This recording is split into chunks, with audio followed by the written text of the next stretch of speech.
las obras artísticas evidentemente tienen eso que llamaba Walter Benjamin el aura, ¿no?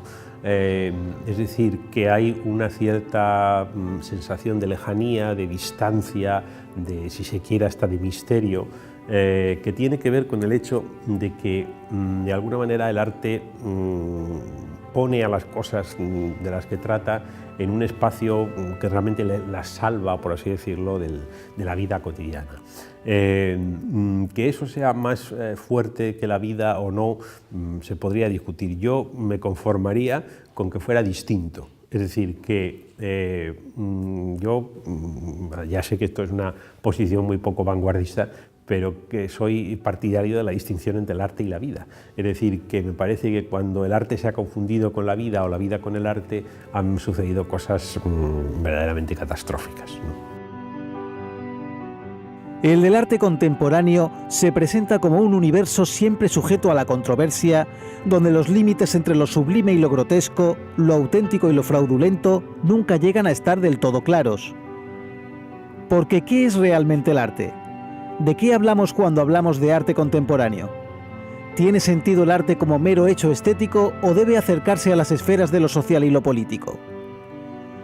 Hoy en Tesis trataremos estas y otras cuestiones de la mano del filósofo y ensayista José Luis Pardo, que hace unas semanas impartió una conferencia en el marco del Aula de Pensamiento Político de la Térmica, coordinada por el profesor de la Universidad de Málaga, Manuel Arias Maldonado.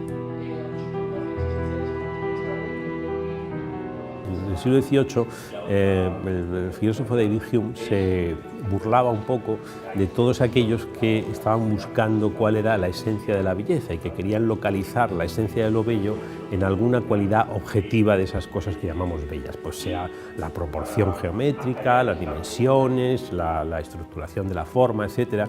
Y Hume decía, no, o sea, es decir, la belleza no es nada que esté en las cosas, la belleza es algo que nosotros ponemos en las cosas. Y en esa medida no hay ninguna cosa que pueda ser llamada bella o fea de por sí, sino que es, digamos, la actividad humana la que permite, es decir, no hay nada que el arte no pueda hacer bello. No hay ningún límite, o sea que realmente cualquier cosa puede ser llamada arte en el mundo moderno.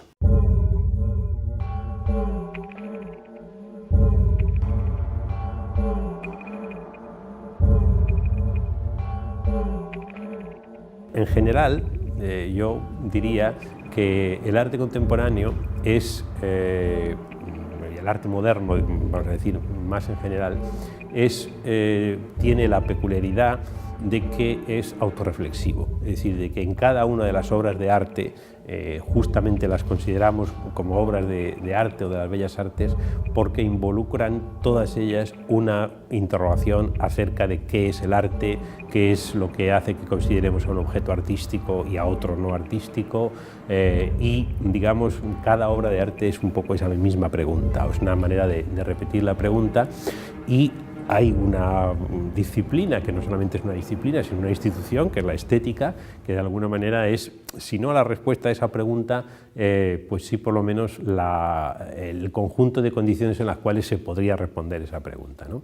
Lo que ha pasado con el arte contemporáneo es que justamente es una práctica que tiende a desbordar esos marcos, ¿no? Tiende a salirse de esos marcos institucionales y entonces por eso produce una cierta desorientación que obliga a preguntarnos una y otra vez ante ciertas obras. ¿Y esto es arte, ¿no? El arte, en la medida en que sea arte, se supone que tiene que tener una capacidad de valoración autónoma con respecto a otras esferas de la cultura o de la vida social. Es decir, que tiene que haber una valoración estética de lo artístico para poder ser llamado artístico que sea independiente de la valoración ética, política, religiosa, moral, filosófica, propagandística, lo que sea, ¿no?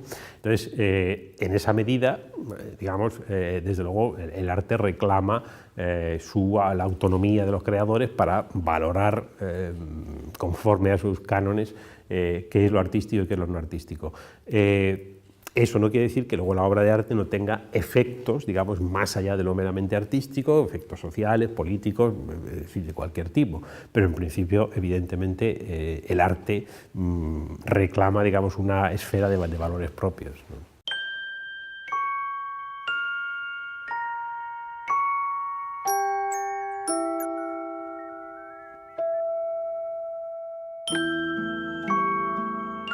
sería muy gratificante decir, no, hombre, el arte en realidad tiene una rentabilidad, no económica, pero sí tiene una rentabilidad social, hace que la gente sea más buena, hace que la gente sea más sensible, etc. No, yo creo que no. Es decir, yo creo que hay ciertas actividades intelectuales que realmente consisten en pensar en las musarañas y que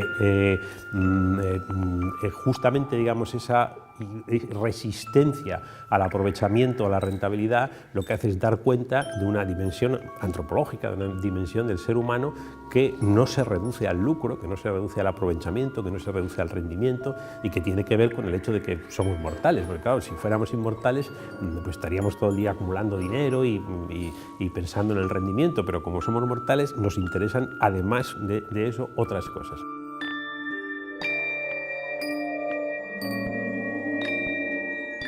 Es que la idea misma de servicio, es decir, el arte puesto al servicio de la sociedad, ¿qué servicio le presta a la sociedad un soneto de Shakespeare?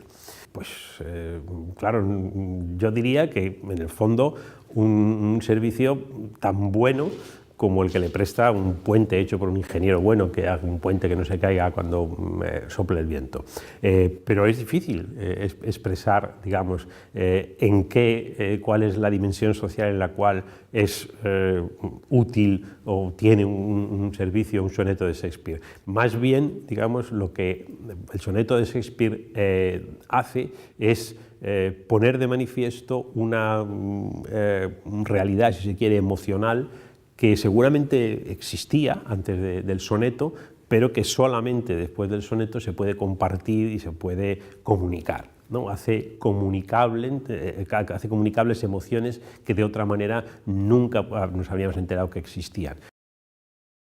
Siempre que queremos poner el arte al servicio de algo, pues tenemos que acordarnos de las cosas terribles que han pasado en la historia, yo qué sé, para empezar por el estalinismo, etcétera, cuando se ha querido poner el arte al servicio de una causa, por muy buena que fuera la causa, podía ser la mejor de todas, ¿no? Pero, digamos, parece que es una humillación, o sea, que la gracia del arte está en que justamente no estando al servicio de nada, es como presta un servicio, ¿no? Es decir, ¿qué servicio le presta el arte a la sociedad? Recordarle a la sociedad que no todo consiste en prestar servicios.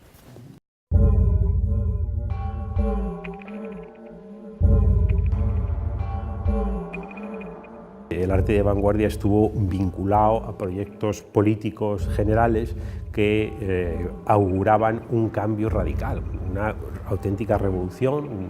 Se hablaba constantemente del nuevo hombre, de una nueva humanidad. Walter Benjamin decía, bueno, es decir, el arte va a desaparecer como tal y iremos a un mundo en el cual no es que no haya arte exactamente, sino que el arte estará disuelto en la vida, no habrá diferencia entre el arte y la vida, etcétera, etcétera. Eso no ha sucedido, es decir, ese proyecto revolucionario, para bien o para mal, no se ha realizado. Y entonces, digamos, la relación del arte con la política se ha quedado en un terreno ambiguo en el cual muchos artistas, digamos, ven sus obras como intervenciones políticas, como intentos, digamos, de transformación social, que sin embargo están condenados a estar colgando de las paredes o estar metidos en un museo o en un centro de arte contemporáneo, siendo vistos por espectadores pasivos, etc. Es decir, hay una ambición política del arte que no se ha cumplido, pero que tampoco se ha agotado, ¿no? Es decir, el arte contemporáneo vive mucho de ese intento, digamos, de ampliar los límites de la política.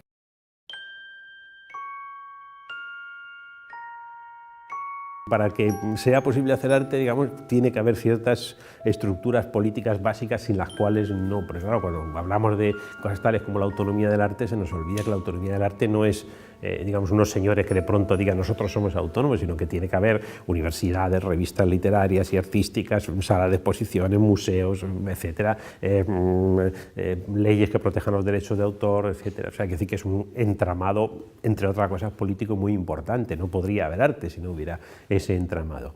La cuestión es digamos que uno cuando hace arte está en principio posicionándose artísticamente. Lo que pasa es que los posicionamientos artísticos tienen una dimensión política, incluso, digamos, cuando uno se posiciona en el terreno de, por ejemplo, el arte por el arte y el esteticismo, eso también es una posición política, es decir, está uno rechazando pues, el arte bohemio o el arte de las clases burguesas, etc.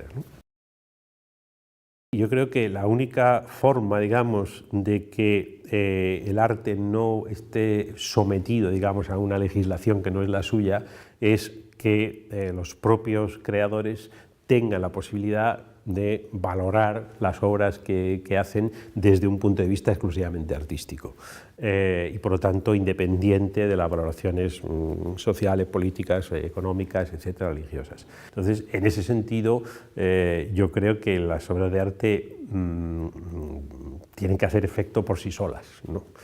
Tienen que crear un efecto ellas solas, ¿no? Si hay que leerse el prospecto para que la medicina haga efecto, pues es que la medicina no era muy buena.